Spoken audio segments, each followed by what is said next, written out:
Já aconteceu de você ler um livro que divide opiniões e amar? Pois é sobre essas leituras que a gente vai conversar hoje.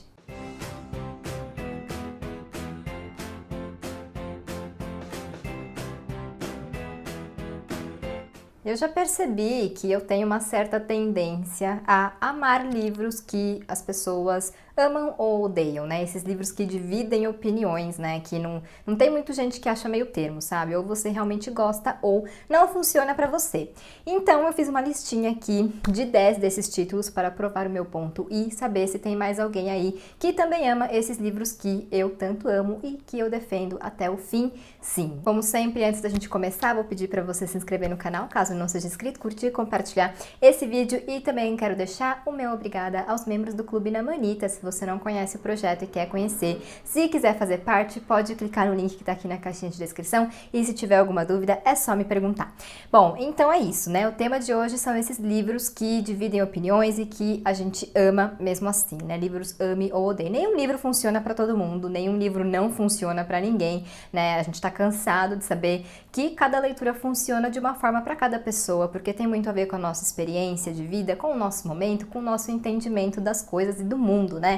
Então ninguém nunca vai achar a mesma coisa de um livro. Esse vídeo é mais pra gente brincar, assim, porque quando a gente acompanha muito, né, esse mundo literário, a gente já sabe quais são aqueles livros que a gente só vê gente amando ou odiando, enfim, e aí eu, como eu falei no começo do vídeo, notei essa tendência em mim de gostar desses livros, né? Então vim aqui compartilhar com vocês essa listinha. Não tem ordem de preferência, não tem ordem de nada, só separei aqui pra gente conversar então um pouquinho sobre cada um desses livros, começando por Quem é Você, Alaska, do John Green. Esse livro aqui é um dos livros da minha vida, eu li ele em 2013 e ele me trouxe muito... não sei nem explicar, assim, muito conforto, muito acolhimento, então eu tive uma experiência, assim, muito pessoal com esse livro realmente, e depois quando eu reli em 2019 foi a mesma coisa, de uma maneira diferente, porque eu estava em outro momento, com outras questões e etc, mas essa sensação de acolhimento continuou. E eu entendo porque muita gente não gosta. Primeiro assim, John Green é um autor que divide opiniões, ou você ama ou você odeia, isso já é um fato, e eu sou do time que ama, não nego, mas Quem é Você, Alaska, entre todos os livros dele, é o que mais as pessoas amam ou odeiam, né? Então eu entendo porque ele é um livro que não traz exatamente respostas para as coisas que acontecem dentro da história, mas para mim é justamente o que funciona. Eu sempre falo que muitas perguntas que a gente tem na vida, a gente nunca vai ter resposta, né? A gente vai achar que é uma resposta e tal, mas certeza realmente a gente nunca vai ter. E eu acho que esse livro é sobre isso e foi inclusive esse livro que me ajudou a compreender isso, a aceitar isso. Então, para mim realmente foi essa leitura especial, mas eu entendo quem não gosta. Também acho que ele não tem um ritmo tão bom, porque ele é dividido entre antes e depois, e o depois é um pouco longo, um pouco extenso na minha opinião, mas eu amo, eu defendo, mas eu sempre aviso, não é um livro para todo mundo, tá? Então se você for ler, já vai com as expectativas um pouco mais baixas, porque pode ser que você ame como eu, mas também pode ser que você não goste da história, enfim, né? Riscos que a gente sempre corre com qualquer leitura, mas eu amo Quem é Você, Alaska. Segundo da minha lista, Um Dia, do David Nichols. Esse livro aqui, ele é muito especial também pra mim, né, porque eu li ele em 2011, quando eu só lia chick lit e nada contra, só que eu realmente só li esse gênero, só consumi esse gênero. E aí eu ganhei esse livro aqui da minha amiga Pri, que apesar de ser um romance e etc, fugia, né, desse gênero de chick lit, então pra mim ele foi um marco assim nesse sentido de me expandir os horizontes literários, né. Então ele é especial pra mim por essa razão, né, além de eu gostar da história.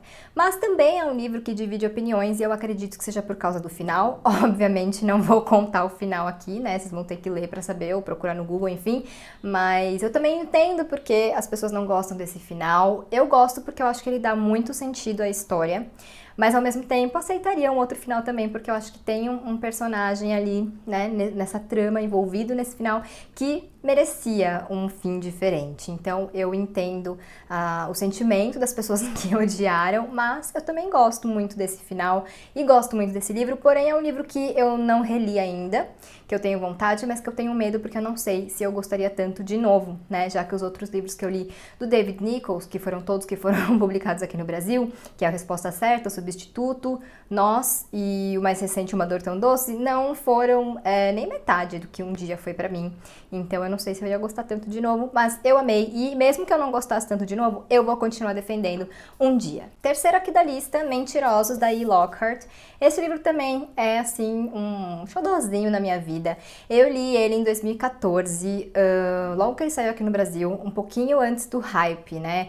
Que esse livro ficou muito falado, quem já era leitor naquela época vai lembrar, porque ele tem uma reviravolta, né? Um final muito surpreendente e que eu amei, que eu realmente não estava esperando. Eu comprei ele assim, peguei, achei a capa bonita, não sei onde, porque hoje eu acho essa capa feia, mas eu gostei da capa e levei.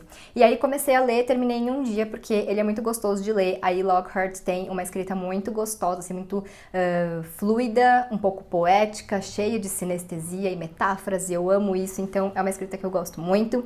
E teve essa reviravolta no fim, que eu fiquei muito abalada. E é uma história que fala muito sobre saúde mental, né? Então acaba sendo um livro necessário também. E tem uma atmosfera gostosa, porque se passa no verão, numa ilha privada, também ajuda a gente a entrar mais nessa história.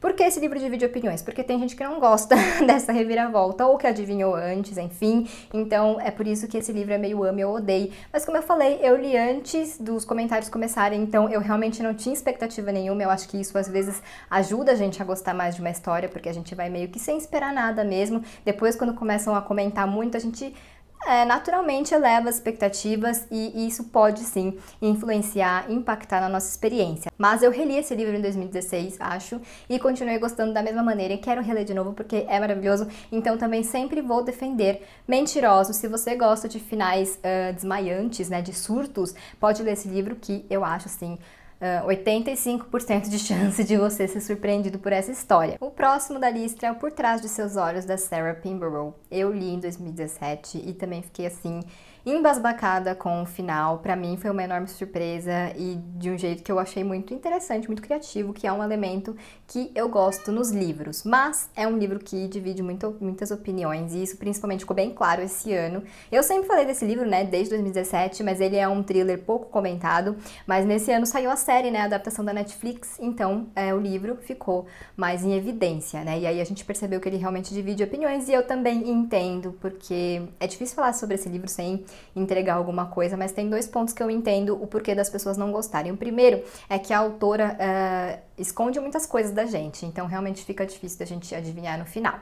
Mas eu acho que faz parte da proposta dele, não acho que é um defeito, sabe? É só que eu entendo quem não gosta disso. Mas o segundo é o mais importante, que é uma coisa que eu não posso explicar, porque senão eu vou estar dando um spoiler gigantesco e eu não quero, não posso, né? Mas tem um elemento ali no final, uma coisa, que não agrada a todo mundo. Então muitas pessoas acabam chegando no fim, descobrindo o que aconteceu e como aconteceu e acabam não gostando. Só que por que é difícil? Porque se a gente fala o que é isso, fala, fulano, você que não gosta de tal coisa, não lê esse livro porque você não vai curtir. Você estragou já a experiência da pessoa, entendeu? Você já matou o livro e a reviravolta, então você meio que tem que deixar a pessoa ler e, enfim, chegar lá no momento final e de repente não gostar, mas ela pode gostar também. Então, vale a pena, né, fazer a recomendação, mas eu deixo esse aviso, que não é exatamente um aviso, porque fica confuso, fica vago, mas eu também entendo porque as pessoas não gostam, porém eu amo, é o meu thriller favorito, e é uma pena que divida opiniões, né? Mas enfim,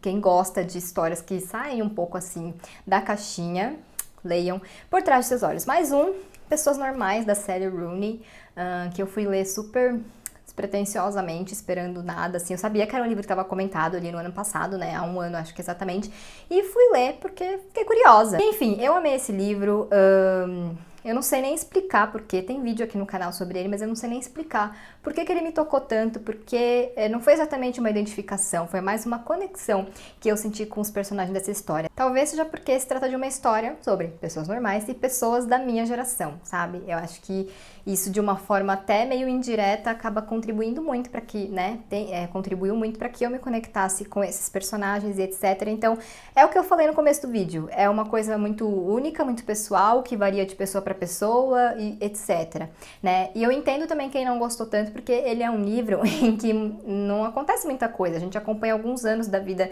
da Marianne e do Connell e tem alguns acontecimentos, mas não tem um, sabe, nossa, reviravolta, não tem. Ele é um livro mais morno nesse sentido, mas eu devorei. Eu li em um dia porque eu queria saber muito o que ia acontecer, como esses dois personagens iam lidar com as mudanças, as transformações da vida deles, né? O Coming of Age, esse livro é muito sobre o amadurecimento das pessoas, né, dos jovens adultos. Então, eu amei. Eu gosto muito de livros em que nada acontece, então já tem esse ponto aí. Recomendo fortemente. Se você for ler, né, como todos esses livros aqui, já vá com as expectativas um pouco mais baixas para não se decepcionar. O próximo da minha lista foi uma surpresa quando eu descobri que ele dividia opiniões, porque na minha cabeça ele era uma unanimidade, que é A Menina que Roubava Livros, do Mark Zusak. Esse livro é meu xodó, um dos meus xodós, eu li ele em 2013 e eu amei. É um livro que fala sobre a Segunda Guerra Mundial, que é um tema que eu sei que muitas pessoas têm interesse. E pra mim, como eu falei, era um livro que todo mundo amava, né? Um best-seller que, enfim, unanimidade. Claro, nunca é, mas eu fiquei muito surpresa quando eu comecei a descobrir que ele é um livro muito abandonado por muitos leitores, né? Quem termina geralmente gosta, né? Até favorita.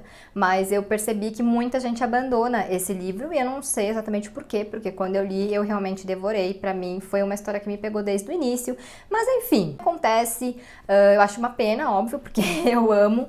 Mas enfim, se muitas pessoas abandonam assim, deve ter algo, né? Algum elemento no ritmo, na forma como o Mark Zusak escreve, enfim, que incomoda. E não dá certo, que não funciona pra todo mundo. Mas eu gosto muito da escrita do autor. Também, assim como o Daí Lockhart, tem essa poesia, ele brinca muito com as cores, com o sentido, sabe? Então é uma escrita que eu gosto muito, foi uma história que eu amei, que eu favoritei, que me emocionou, e é uma história narrada pela morte, né? E eu acho que só essa premissa, assim, já deixa a gente impactado. Então, se você é do time que já abandonou, dá mais uma chance pra esse livro.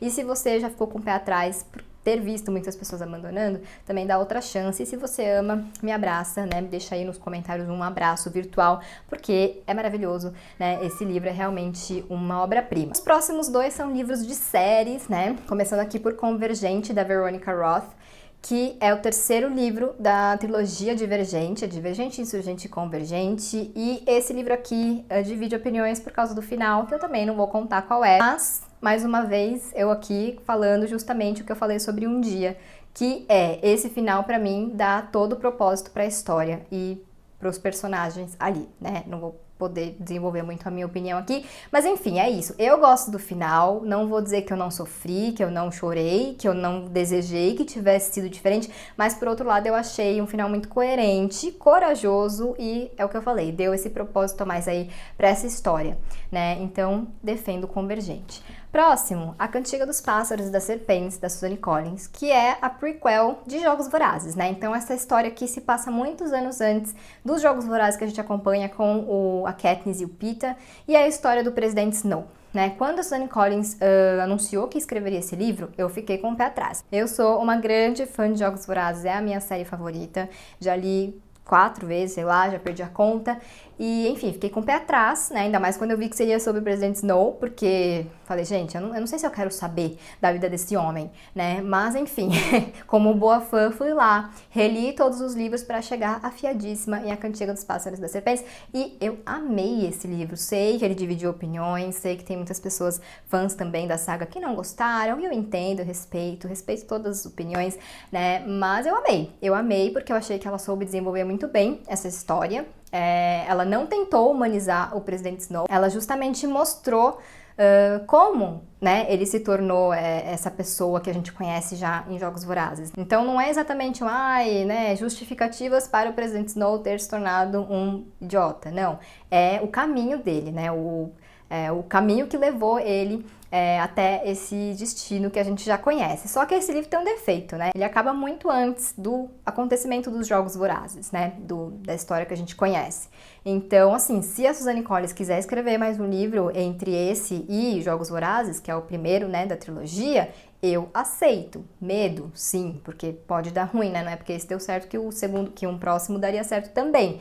Mas eu fiquei curiosa. Gostaria muito de conhecer um pouco mais da história do presidente Snow, né? Quando jovem. Então, é isso. Eu amei essa prequel. Penúltimo livro dessa lista é Joyland, do Stephen King. Não podia faltar, né? Assim, na verdade, muitos livros do King dividem opiniões, né? Mas eu acho que esse é um dos que mais dividem porque é um livro muito recomendado para os leitores começarem a ler a obra do King. Eu mesma já recomendei bastante, continuo recomendando, mas eu tenho algumas ressalvas. Eu amo Joyland, eu li em 2015 e amei, reli no ano passado e amei ainda mais. Mas eu acho algumas coisas sobre esse livro. Primeiro, ele é vendido muito como um mistério, um livro de terror realmente, e eu não acho que ele é. Ele tem uma pegada de mistério porque tem um crime, né, tem uma investigação, mas ele não gira em torno disso. Inclusive, uma das minhas críticas a esse livro é justamente que eu acho que o King poderia ter se aprofundado mais nesse mistério, né? Esse mistério realmente fica totalmente em segundo plano. Mas é um livro muito interessante sobre coming of age, né? O amadurecimento, que é um tema que eu gosto muito. O Devin Jones, que é o protagonista dessa história, é muito cativante, outros personagens também. Então, eu me apeguei a ele, né? E por isso que eu gostei tanto dessa história. Esse livro é narrado pelo protagonista já mais velho. Eu gosto muito de quando um protagonista já mais velho narra uma história do passado dele, né? Então, eu amo esse livro, mas eu acho que ele é vendido um pouco errado, né? Nesse sentido de que você vai esperando o terror, suspense, ele tem os fantasminhas, tem o mistério, como eu falei, tem o crime, mas eu acho que ele é muito mais uma história realmente sobre esse amadurecimento, sobre esse verão de 73, em que o Devin Jones realmente se descobriu, começou realmente a jornada dele, né, a vida dele, então eu faço essa ressalva, mas eu amo, como eu falei, é um livro pequeno, muito fluido e que eu acho uma boa, assim, pra começar a ler King, só que tem que ir com esse pensamento aí, que não é exatamente uma história focada, né, no terror e no crime, na investigação. E por último, temos aqui um nacional, que é o livro de Líbero, do Alfredo Ngon Setúbal, ou Nugen, ou Nugen, não sei como se pronuncia, mas enfim, é um livro nacional que saiu no Intrínsecos no ano passado. Vou deixar a capinha comercial dele aqui também, porque é essa capa que eu acho que causa o problema com esse livro. Na verdade, eu acho que são duas coisas. A capa, porque tem esse tema circense, e aí eu acho que as pessoas já vão esperando isso. Eu sei que muitas pessoas gostam desse tema de circo e etc, e talvez elas sejam levadas a pensar nisso por causa da capa, e claro, tem a ver sim, né, tudo começa num circo, mas também é uma história que envolve uma certa fantasia, e eu não sei se as pessoas que vão ler sabendo disso, ou se elas gostam, ou enfim, às vezes não gostam do jeito que o autor desenvolveu. Mas eu gostei muito, achei uma história muito reflexiva, até um pouco melancólica, que é algo que eu gosto, mas eu sei que não é uma preferência de todo mundo, e também eu acho que essa melancolia acaba contrastando um pouco, acaba fazendo uma oposição a essa questão do circo, embora eu veja uma melancolia no circo também, mas enfim, não é a primeira coisa que você pensa quando você pensa em circo, né? E aí, como eu falei, essa capa acabou criando talvez essa ideia nas pessoas, e aí quando elas vão ler, não é exatamente o que elas encontram em um livro de Líbero. Mas eu gostei, como eu disse, muito reflexivo, me fez pensar sobre muitas coisas. Tem um final, assim, que eu acho que vale muitas discussões, porque você pode interpretar de várias maneiras, né? Até hoje mesmo eu não sei exatamente o que eu pensei. Eu li logo que ele chegou no Intrínsecos, então não tinha muitas pessoas que tinham lido, então eu nunca conversei com ninguém sobre esse final, eu acho. Então é um livro que eu acho muito legal para ler coletivamente, porque daí você vai ter outras interpretações, né? Outras visões de outros leitores, e isso é sempre muito enriquecedor. Então eu defendo o livro de Líbero, eu recomendo o livro de Líbero, mas ele divide opiniões. Bom, então essa foi a minha lista de 10 livros que dividem opiniões, mas que eu amo e defendo. Quero saber de vocês quais são os livros, né, que dividem opiniões e que vocês amam e defendem, e também se vocês já leram algum desses livros, e caso já tenham lido, em que time vocês estão? Amam, odeiam ou o meio termo? Porque também tem, né? O vídeo de hoje é esse, estou curiosíssima para saber se tem mais gente aí para fazer parte do meu fã-clube desses livros, então me contem aí nos comentários, e é isso. Se você não é inscrito no meu canal, se inscreve, por favor, curte, compartilha esse vídeo, e a gente se vê em breve em um novo.